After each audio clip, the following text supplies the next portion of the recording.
Shri Harikrishna Heights इथं अत्यंत वाजवी दरात 25 एमिरेट्स आणि प्रशस्त पार्किंगसह 2 आणि 3 BHK रेडी पोझिशन फ्लॅट्स उपलब्ध. बुकिंगसाठी संपर्क पार्श्वनाथ प्रोजेक्ट 9090 78 78 33.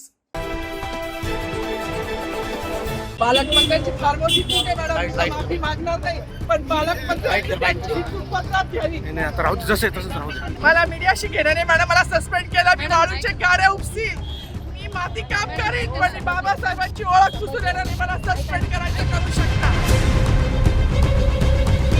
राज्याचे जलसंपदा व आपत्ती व्यवस्थापन मंत्री गिरीश महाजन यांच्या हस्ते आज नाशिक शहरातील पोलीस परेड मैदानावर प्रजासत्ताक दिनानिमित्त शासकीय ध्वजवंदन पार पडलं.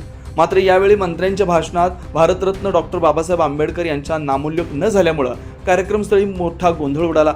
वन विभागाच्या महिला कर्मचारी माधवी जाधव यांनी यावर थेट आक्षेप घेत मंत्र्यांना जाब विचारला. हा संपूर्ण प्रकार कॅमेऱ्यात कैद झालाय. सदर व्हिडिओ सध्या सोशल मीडियावर प्रचंड प्रमाणात व्हायरल होतोय. यावर गिरीश महाजन यांनी आपली प्रतिक्रिया दिली आहे, पाहूया.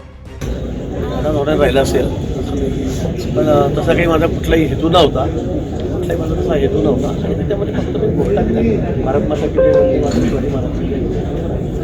पण तसं काही असेल तर अनावर झालं असेल. त्यामागे कुठे काही मुद्दाम नाव डावलण्याचा वगैरे हेतू नाही. आणि मला वाटतं प्रत्येक वेळेला आपण दरवर्षी भाषण देतो ते तपासून बघा, त्यावेळेला असं काही होत नाही. यावेळेला त्याला काही वाटायचं माझी दिलगिरी व्यक्त करतो.